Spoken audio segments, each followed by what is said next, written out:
వర్గ సమావేశానికి అధ్యక్షత వహిస్తున్న మన గంధమల్ల ఆనంద్ గౌడ్ గారు, అదేవిధంగా సదానంద ముదిరాజు గారు, సంజయ్ గనాటే గారు, ఈశ్వరప్ప గారు, నందనం దివాకర్ గారు, మిగతా సోదరుల సభకు నమస్కారం.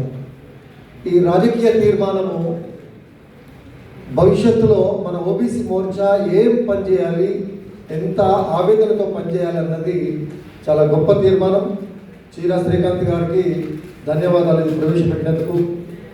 ఓబీసీ మోర్చా కార్యకర్తలము గుండె భారంగా, బాధగా, అదేవిధంగా గంభీరంగా ఆలోచించాల్సిన తీర్మానం ఇది. చాలా ఇంపార్టెంట్ తీర్మానం.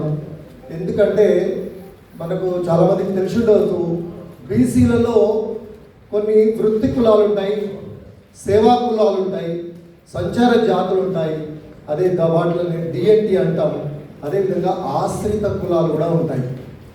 అయితే ఈ డిఎన్టీ ఏదైతుందో డీనోటిఫైడ్ ట్రైబ్స్ అని అంటాం.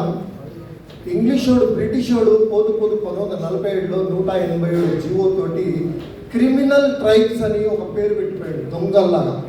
ఎందుకంటే అప్పుడు రాజుల కాలంలో మన బీసీ కులాలు కొన్ని వాళ్ళకి ఎదురొడ్డి మొఘలైలకు బ్రిటిష్లకు వాళ్ళని ఎదురొడ్డి పనిచేస్తూ అడవులలో ఉంటూనే దాక్కుంటే వాళ్ళని దొంగలుగా వీళ్ళు ముద్రేసి పెట్టిన కులాలు డిఎన్టీలుగా ఉంటాయి. వాళ్ళే సంచార జాతులుగా మారిండ్రు. వాళ్ళు 10% ఉంటారు సమాజంలో. 10% అగ్రవర్ణాలు 7% ఉంటే వీళ్ళు 10% ఉంటారు. వాళ్ళకు అడ్రస్ ఉండదు, ఆధార్ కార్డు ఉండదు. మరి ఫలాలు ఎట్లా అందుతాయి? ఇవాళ నరేంద్ర మోడీ 400 పైగా మనకు పథకాలు ఎదురు. అవన్నీ అందాలంటే ఆధార్ కార్డు ఉండాలి, అడ్రస్ ఉండాలి. అడ్రస్ ఉండదు, పథకాలు ఉండవు. ఆ విధంగా వాళ్ళు ఉన్నారు. అదేవిధంగా